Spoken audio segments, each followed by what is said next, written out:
I am here today so that my nephews and one day children will not have to fight as hard as we are fighting today for mental health services.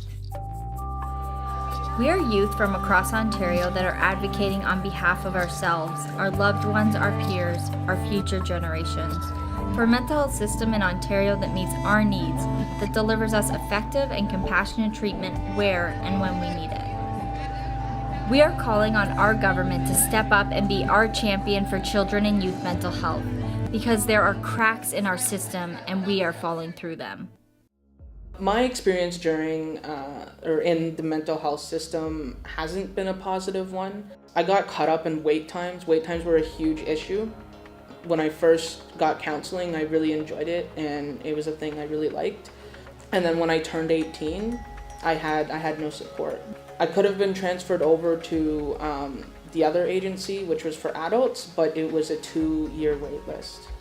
I wish I would have had the services when I was younger. I think that could have helped prevent a lot of later events, and it probably would have helped me feel a lot less hopeless and isolated and unimportant, being dismissed as a behavioral child. You're just not sick enough for people to take you seriously.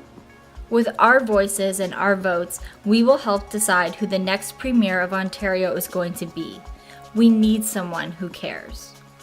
People should care about mental health because it affects everyone, and it affects our well-being, it affects our productivity, and if someone can't function because their brain is telling them no, that's a really big problem, and we really need to focus on making sure that everyone can be the best that they can be. Because even some of my friends, some of my family have taken their lives, suffer with mental illness. If we don't pay attention to these things, then we're losing our civilization. If you're all about progressing forward and taking care of people, then this is the first stop, and that's what mental health movements do. We need government to care about mental health because they need to model it for everybody else.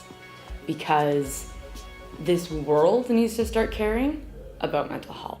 You lose people, and it's not just because they die.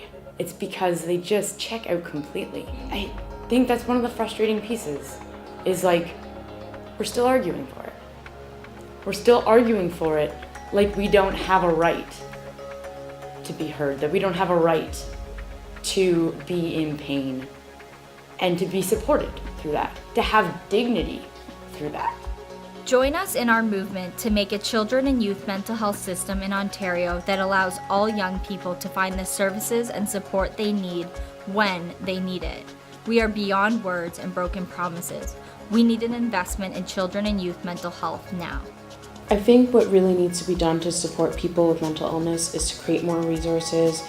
There's so many people asking for services and there's not enough funding to hire more mental health professionals, provide more counseling services, employment services, educational services. A lot of people end up for waiting lists on months and years. That's just such a struggle because with mental illness, you need help immediately before things spiral out of control and you go into crisis. Soon, we will be at the polls deciding who the Premier of Ontario is going to be. Are you going to vote?